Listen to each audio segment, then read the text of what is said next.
we every week, month, and quarter wait for the definitive data set that says AI is doing something here.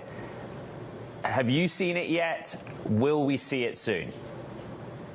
I really haven't seen it yet. I think everyone is so focused on what the technology can do because the technology is so amazing that they're jumping straight to, and therefore we're going to really quickly see these labor market impacts. I think it's really important to keep in mind there are a lot of things that affect deployment of technology.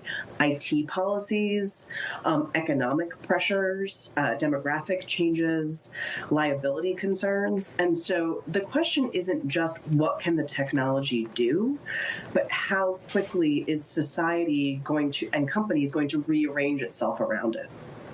The news is that, the unexpected cut to jobs in February, that's the news. That's what's driving markets today. Within the data set, did you see anything?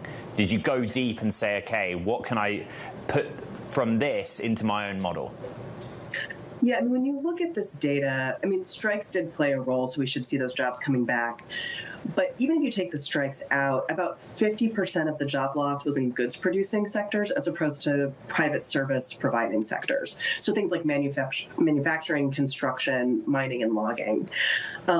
Those are not sectors that we expect to be affected by AI in the same way.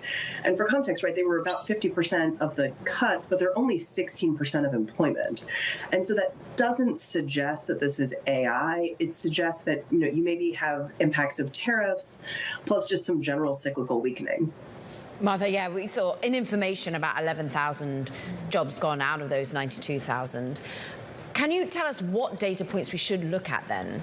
If it is going to be about productivity gains, if it is going to be more about different areas that are starting to see the impact of an AI agent, for example?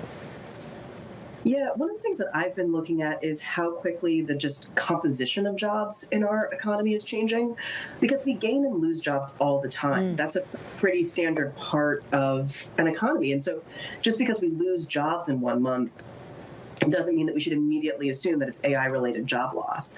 But if we're losing jobs predominantly in one sector or a couple of sectors that are unusual that look like AI, that's a signal that maybe this is starting to happen. And that's why, at Budget Lab, we've been tracking this, measure of occupational distribution every month. And it still isn't really flashing anything. I think it's really important to separate out the vibes on AI in the labor market from what's happening in the data. And, I think you're just seeing broad agreement that it's not in the data yet. You just saw a report from Anthropic come out yesterday saying, yeah, we're really not seeing macroeconomic impacts here yet. Vibes are one thing, but Jack Dorsey saying he's cutting half of his staff is a data point. And yes, we can say whether there's some AI washing within it, but still there are executives saying we are not backfilling, we are using AI. We are cutting half of our staff because we think AI is at a cusp where we can do more with it, Martha. When does that start to leach in?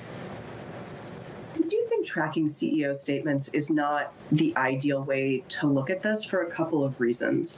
Right. One is there's huge selection in who even makes a statement about layoffs. Your hardware store down the street is not issuing a statement every time they lay someone off.